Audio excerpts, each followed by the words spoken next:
Hello, my name is 환산스님 and this is Sun Meditation in English.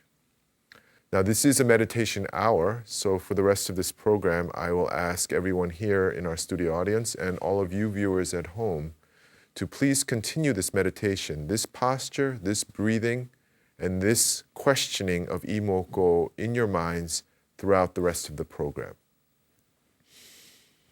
So today's topic for contemplation and meditation is how to set up a meditation practice at home.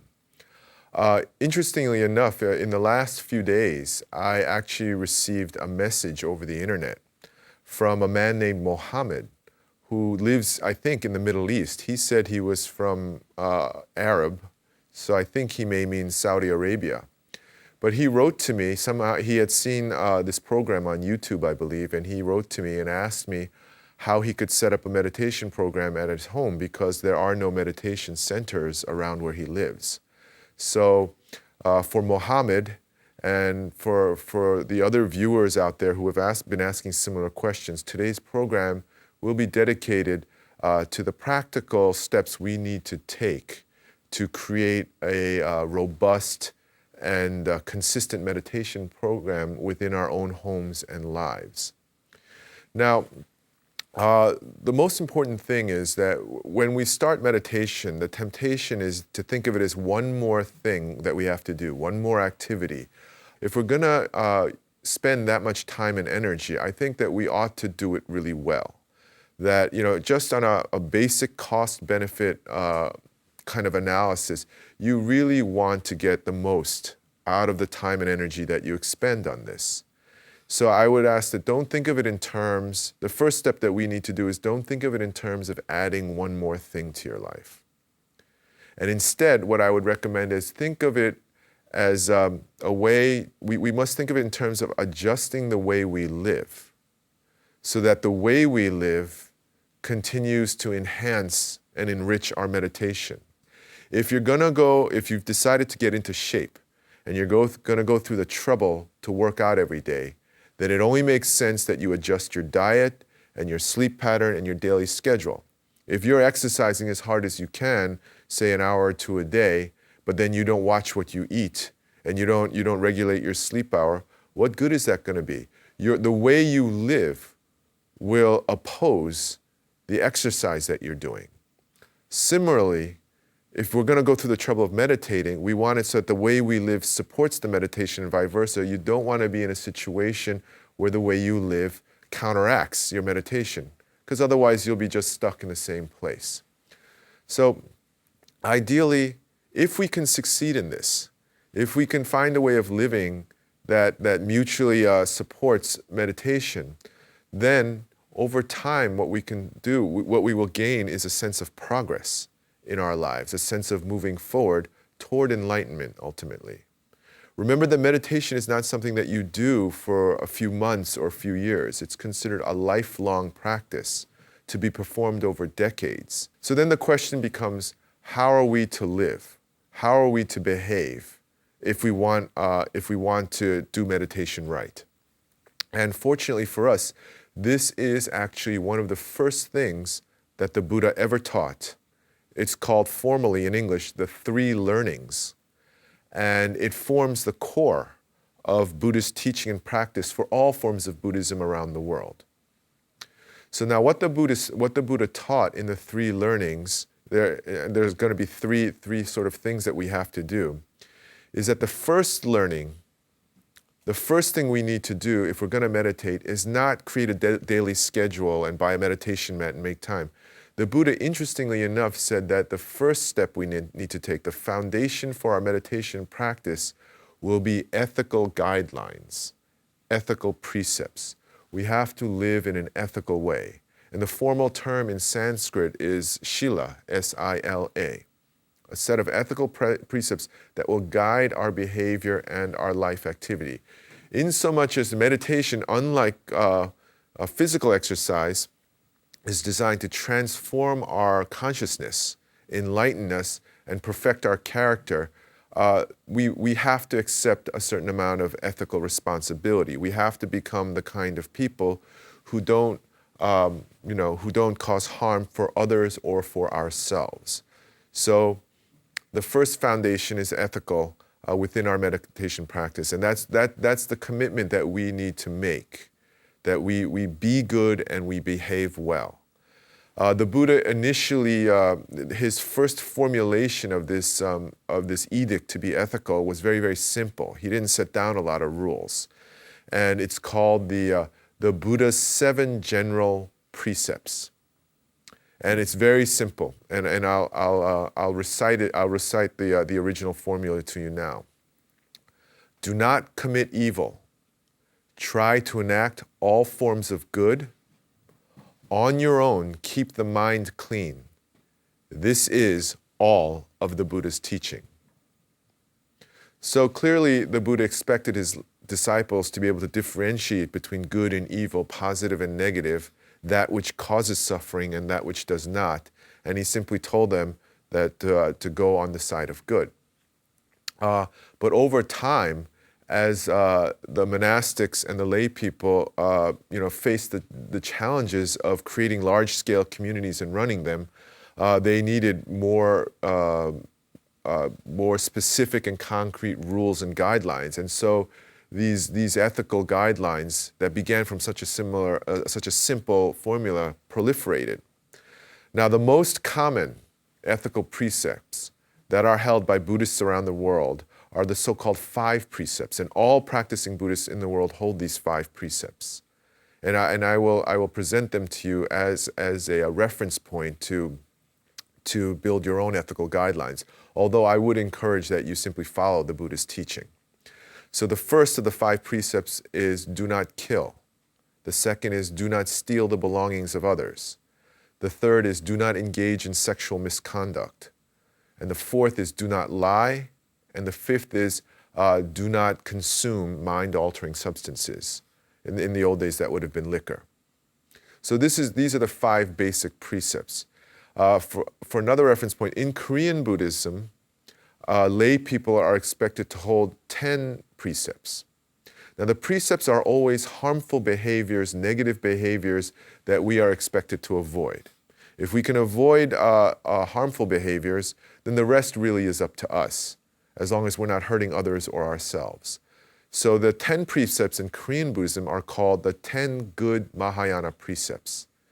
And once again, for a reference point, I will list them for you. So the first 3 of the 10 pertain to physical action. So the first is do not kill other living beings. Now, in the modern age, this is not as simple as it used to be, because if we were to stay perfectly still and not walk around and risk injuring insects, and stop eating, because food also involves the destruction of life forms, and if we stop drinking because there are microscopic organisms in the water, nonetheless, simply because of the existence of our immune system, our body will be destroying uncountable numbers of single-celled life forms. So the precepts are not meant to be taken absolutely literally, and this was understood even in the time of the Buddha. So within Buddhism, it's taught that only the Buddha can truly uphold the precepts. The rest of us cannot do it perfectly. Nonetheless, we have to try. So the question becomes intention. Are we killing with intention, out of negative emotion, out of negative mind states?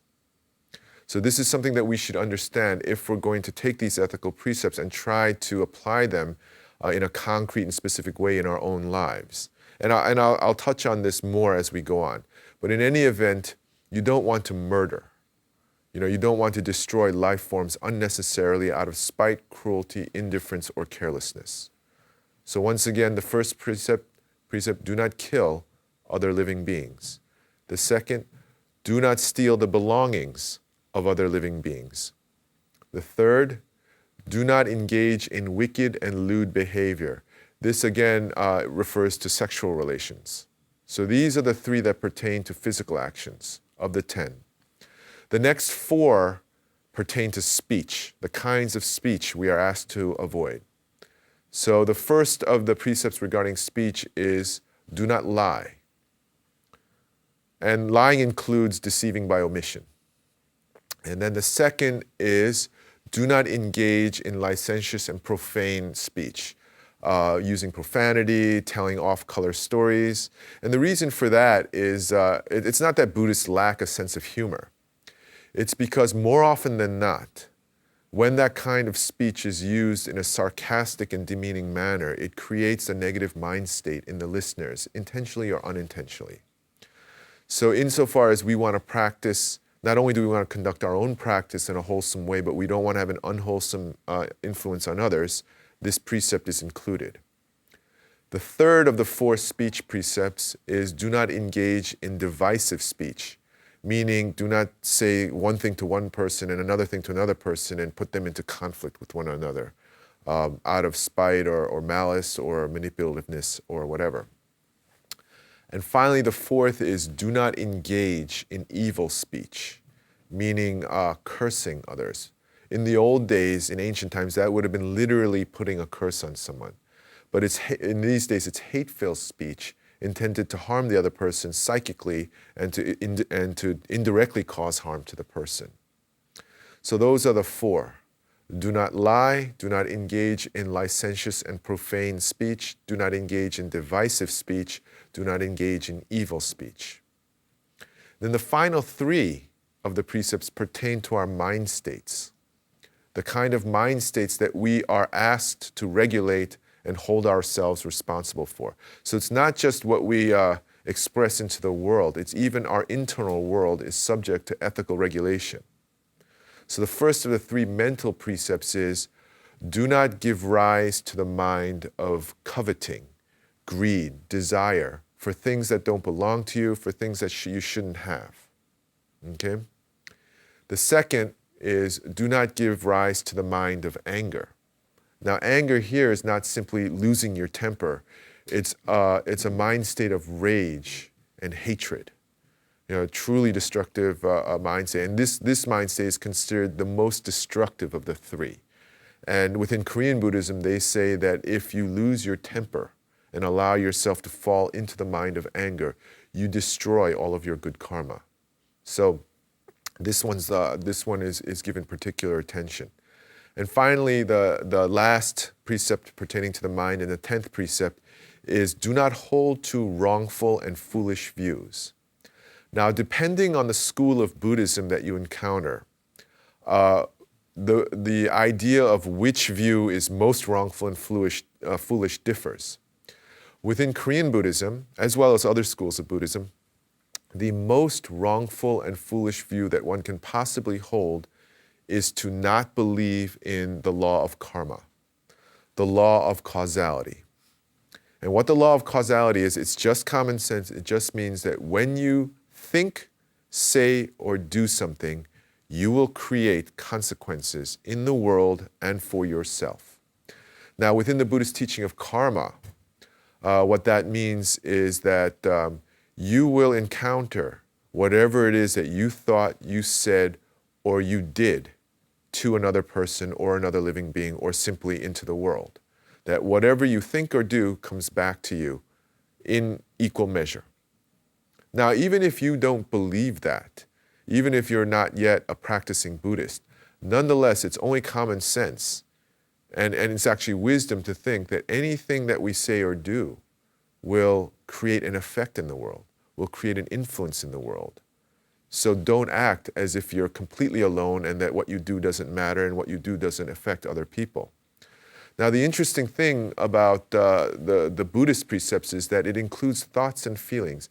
Even internal, unexpressed thoughts are said to have an effect both on yourself and on the outside world. And this is sort of a defining point of the Mahayana Buddhist view of ethics. Here, within Mahayana Buddhism and within Korean Buddhism, the precepts are not held or violated depending on whether you do them or not. They are judged based on our intention. So, for example, the very first one, do not kill other living beings. If in your mind you give rise to intention to harm another living being, to kill them, then you've already broken that precept.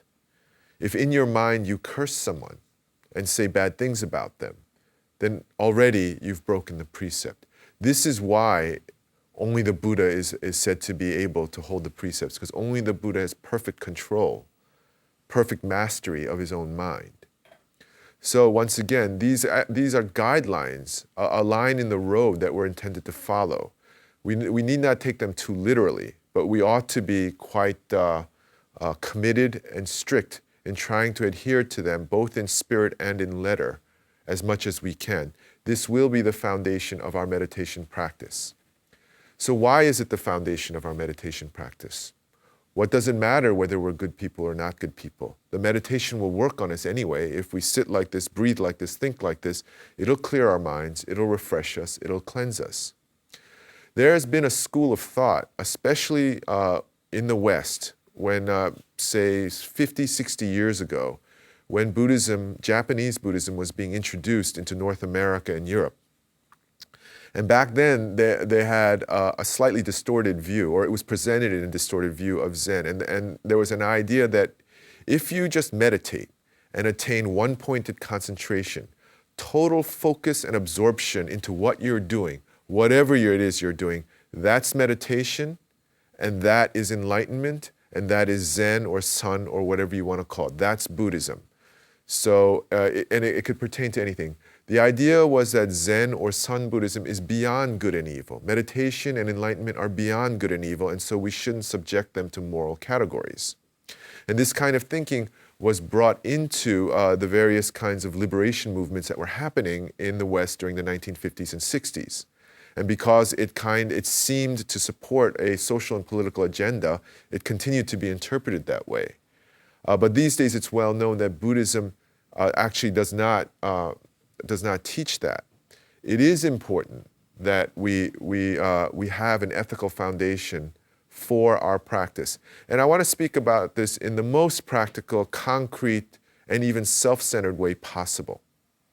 Let's say that you totally don't care about other people. You just don't care. You have no conscience, no concern for others.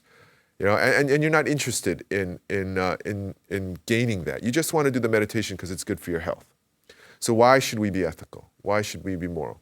So even on a practical, very practical, almost ruthlessly practical viewpoint like that, the thing is, if you engage in an immoral or amoral lifestyle and behavior, what's going to naturally happen, because we do live in the world with other human beings, what's going to naturally happen is either you have to hide your actions, hide the way you're really living for fear of what other people will think about you or do to you, or if you decide to be transparent about it, you'll have to defend yourself all the time.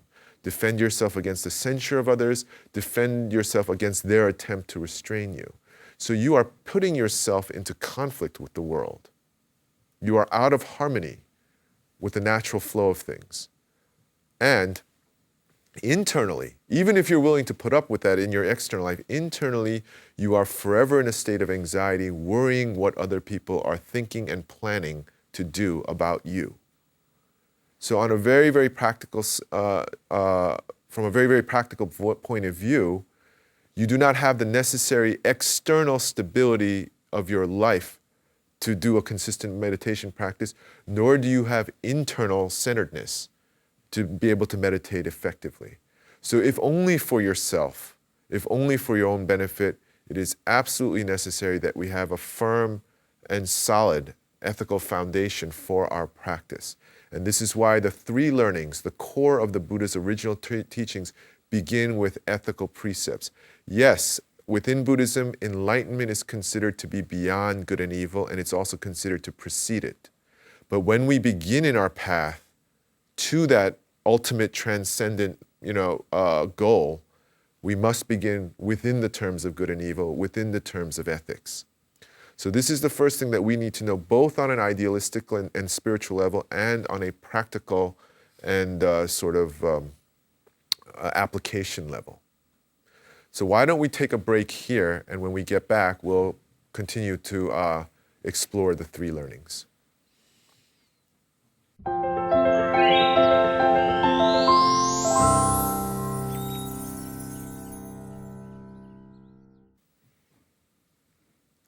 So once again, the first of the three learnings is the ethical precepts.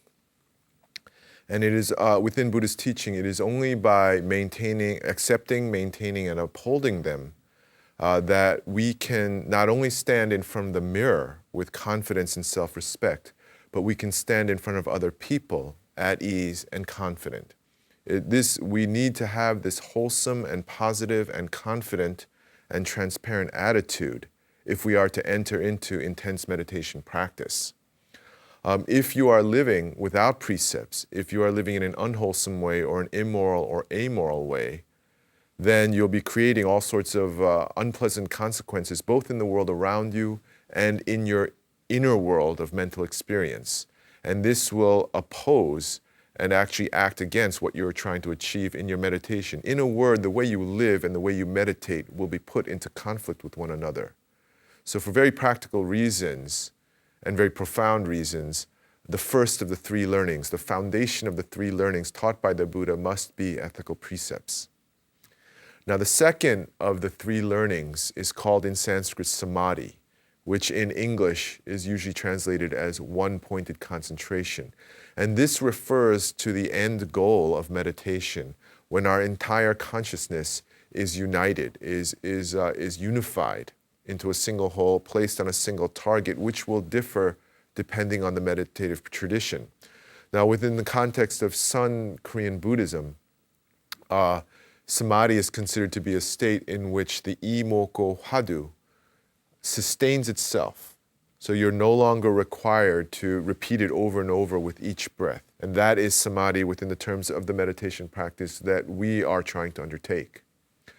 But most of us cannot achieve such a profound level of meditative ability right away. So it's helpful to think of the second learning as simply being meditative practice itself. And this is what we want to be trying to maintain, not only when we're sitting, this idea of one-pointed concentration, but in the course of our daily lives. And if we can do that, if we can build our meditative practice, our samadhi, on the basis of our ethical precepts, the sila, then the third learning is said to be a consequence of the first two. The third learning emerges naturally as a result of the interaction of the first two. And that in Sanskrit is called prajna, which in English is generally translated as wisdom. But as I've mentioned on this program several times before, wisdom within Buddhism is not defined as accumulated knowledge or life experience. Wisdom is more understood as insight or clear perception, to be able to see things as they are, to be able to perceive the true nature of the universe and the true nature of one's own reality and the oneness of our true nature with the true nature of the universe. So this is enlightened insight. This is, in fact, enlightenment itself. The ethical precepts are metaphorically described as a vessel, a cup. Now, the cup has to be clean and it has to be sound. There can't be any cracks in it or any kind of polluted matter inside of it if it's going to function properly as a cup. And then the second learning, samadhi, one-pointed concentration, is considered to be the water that you pour into the cup. And the water must be clean and clear. If the cup is stable and whole, then the water and then the clean water inside will eventually settle down, and there will be no more waves, and the surface of the water will be as clear and clean and bright as a mirror. And in the surface of the water, the third learning, which is metaphorically described as the moon will be reflected. The moon of wisdom will be reflected in the water of samadhi that is upheld and contained within the framework of our ethical precepts. This is the Buddha's original description of the path to enlightenment, the technique of achieving enlightenment, and the components that you need to use to get to enlightenment. And these practices, these techniques, these three learnings can still be applied within our lives. And the story goes like this. In the Buddha's previous life, he was a wandering monastic, and he was walking through the forest. And as he was walking, a deer ran right by him in a flash. And then shortly thereafter, a band of hunters appeared with bows and arrows chasing the deer. And they asked the Buddha, the monastic, where did the deer go? Did you see a deer? Where did you go? Where did it go? And the Buddha lied to them. He told them it went into a different direction than where the deer had actually gone. So the hunters went off in the wrong direction, and that was the gist of the Buddha's decision. And the moral of the story is that at times we just don't have good choices in front of us. Under those circumstances, we have to pick the lesser evil, the action that produces lesser suffering, to avoid a greater suffering, to avoid a greater evil. If he had told the hunters the truth, he would have aided the hunters in killing a living being, in committing the most serious ethical violation of killing, of murder. And he himself would have been complicit in it. So he had to undertake the lesser sin of lying, of deceiving them, to avoid the greater sin. And this is the guideline that's given to us. Sometimes you're just in a bad situation and you have to do something about it. Then choose the course of lesser suffering, choose the lesser sin.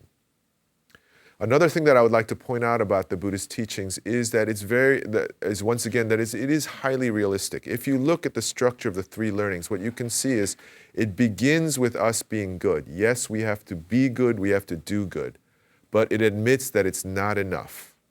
It is not enough to become fully happy. It is not enough to reach our highest level of development as human beings. We need meditation as well. So being good is necessary, but it's not sufficient. And if we can understand that, then we can sort of come to terms with the pain that we often feel. Well, I'm a good person and still things aren't working out for me. I'm a good person and nobody recognizes that and I'm not happy. We can recognize that realistically in this world, being good is necessary, but it's not always enough. The physical sensations that I feel, the emotions and thoughts that come up in me, is there a policy or a guideline that can help me go through that? And this actually was one of the very first things that I learned under my teacher, Songdam Snim, many years ago. And the formal iteration of that teaching is a formula in Sun Buddhism. In Korean, it's Do, Hal, Yang, Mu, Shim, which I will loosely translate as, in the face of both pleasure and pain, hold to no mind. Now, the term no mind is used in Western Buddhism. It does not mean that you're mindless. It does not necessarily mean that you have zero mental content in your consciousness at any given moment. It simply means that you are not attached to mind states. Now, that formulation is a little bit foreign now to our modern culture. So I will provide a metaphor that was given to me that will make it clear how to understand that teaching and how to apply it. I was told, in the face of unpleasant inner experiences, whether they be physical sensations or mental emotions, that I ought to be like a tree in winter that has a wind blowing through it. So a tree in winter has all of its leaves have fallen off, all of the twigs and lesser branches have fallen off, and really you just have the minimal large branches and the trunk. So when a wind blows through it, there is minimal resistance. The tree hardly interrupts the wind hardly shakes the tree. And this is what we're supposed to be in the face of our inner life experience. Let it come when it comes, and let it go when it goes. And this is the teaching that we often hear of called non-attachment. Non-attachment is not a rejection of experience. It's not becoming numb inside. It's not cutting yourself off from your own physical and mental life. Non-attachment simply means non-resistance. Let it pass through you, and when it goes, do not be attached. Once again, when it comes to you, do not resist it. When it passes by you, don't try to hold on to it. So that's the way to understand how we should deal with what happens inside of our bodies and minds. Now, how do you do that? Practically speaking, how do you be a tree in winter with the wind blowing through it? And the answer, of course, is very simple. We simply meditate. We simply hold our posture, engage the abdominal breathing, and do the imoko, and automatically, because our attention physically and mentally is focused on our hwadu, everything else will just flow through us. Okay? So now we have a basic policy of dealing with how to conduct our outer lives and how to deal with our inner occurrences. Now, a lot of people feel that a policy of non-attachment will nonetheless somehow diminish our experience of life, that we will have a less intense life experience, that we tend to feel that immersion, diving into things, will give us a more intense experience of life. And the Buddhist argument is actually no, that's not true. Calmness and non-attachment and intensity of experience and richness of experience are not mutually exclusive. They are, in fact, from the Buddhist perspective, one and the same. And this can be seen in how Buddhist monastics are taught to eat, especially within my home temple, Yongwasa. Many people love to eat. They think it's something that we have to do to stay alive, and it's considered one of the great joys and pleasures of life. And people really can't imagine giving up the joy of eating. But the Buddhist argument is that people don't really know how to enjoy food. Why is that? Because the food, taste stimulus, is so powerful and is so connected to our memories, our emotions, and our thoughts that the moment we taste anything, it causes a chain reaction of mental events within our minds. We are not there most of the time for the food that we're eating.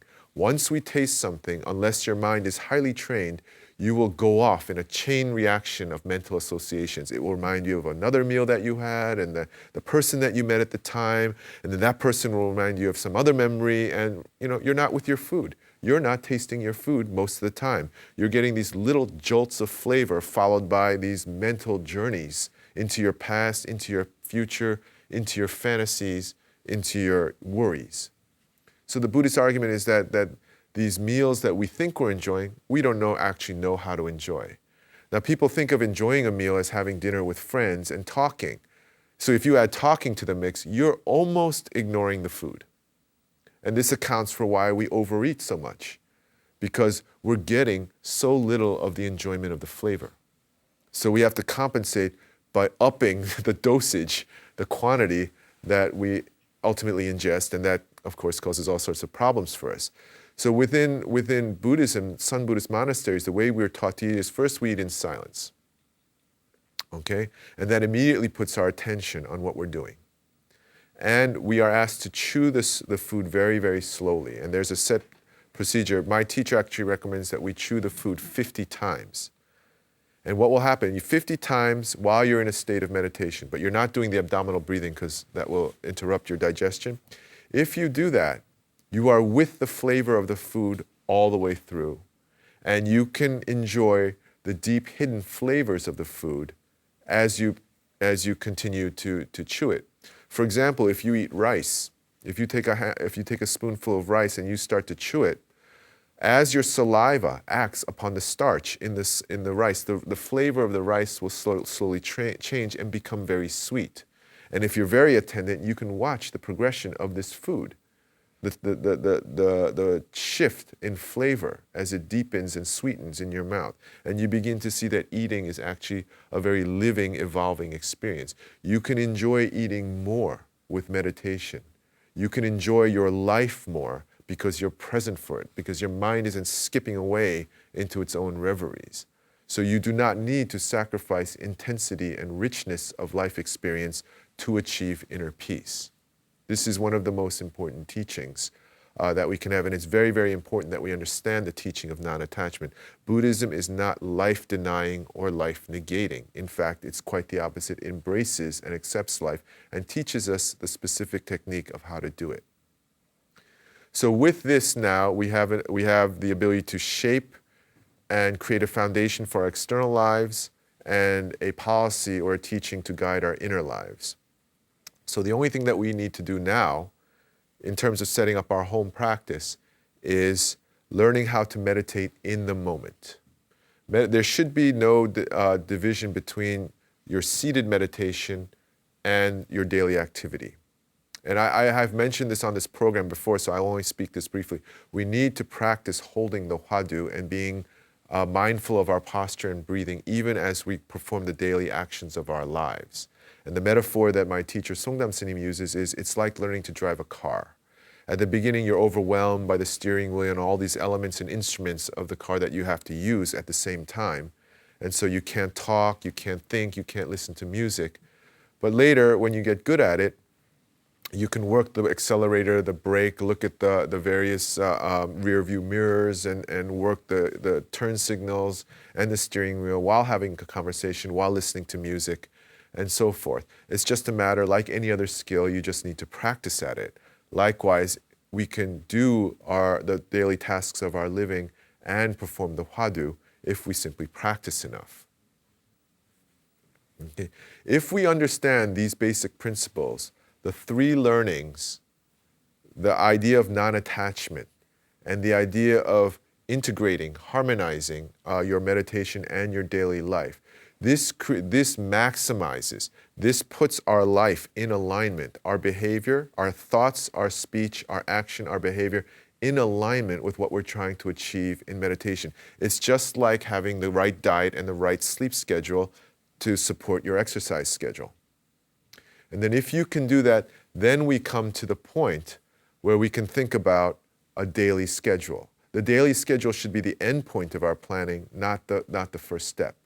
And I'll give some very simple advice for building a daily schedule of meditation to conclude today's program. First of all, practically speaking, you should practice this seated meditation posture until slowly increasing the time that you spend on each session until you can sit comfortably and naturally for 1 hour. Okay. In Korean Buddhist monasteries, they tend to sit in units of 1 hour or 50 minutes. So if you want to be in a community setting, you need to be able to sit 1 hour. The next thing, that's point number one. Train till you can sit for an hour straight relatively comfortably. Point number two is, when you sit, switch both legs. So if you sit with your right leg on top for, say, 30 minutes, then the next time you sit with your left leg on top for an equal amount of time. You have to train both legs equally. Otherwise, if you go to one leg too much, you can mess up your pelvic alignment.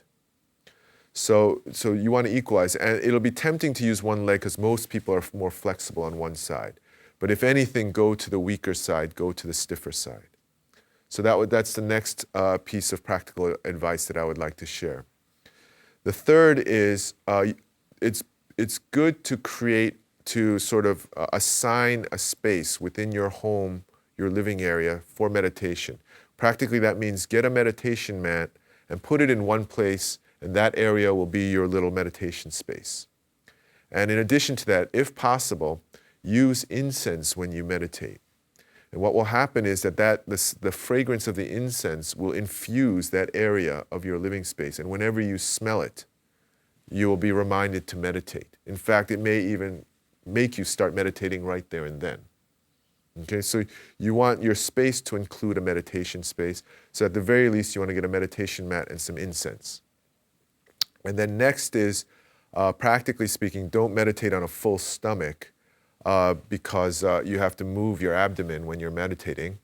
And the recommendation is that you don't start formal seated meditation until 2 hours after a full meal. And finally, don't listen to music while you meditate. A lot of people like to listen to music when they meditate because they feel it calms them and puts them into a good positive state. And that kind of thinking is based on a basic misperception of what meditation is. The goal of meditation is enlightenment, but calm and peace are a natural side effect of meditation. We don't need to seek it. It'll happen naturally if we just meditate enough. The problem with music is that, like food, it may put us in a good mood, but it sets off a chain reaction of mental and emotional events, which is the very opposite of what we want in our meditation. So if you want to be serious in your meditation, you don't want to be using music for it. So those are the sort of the practical steps that we need to take to begin a practice of meditation at home. And what I would ask all of our members of our studio audience and our viewers at home is when you get the chance, when this particular episode goes online, to review it, because I've provided a lot of information here. The important thing about today's the information that I've provided today is you don't have to be a monastic or join a monastery to have a robust meditation practice in your own life. Although I do highly recommend that you join some kind of community so you can get support, social support from other meditators and from someone who can act as a teacher or guide. But the most important thing is that we can do this within our own lives, and enlightenment, the goal of meditation, is available to all of us. This is something that we need to take seriously. So I will encourage all of you to begin your own lives of meditation if you haven't already. And I believe we're out of time, so thank you once again for listening and viewing this program. Thank you to all of our studio audience members, and thank you to all of you viewers who have tuned in today. So once again, I will conclude. May we all attain the Buddha.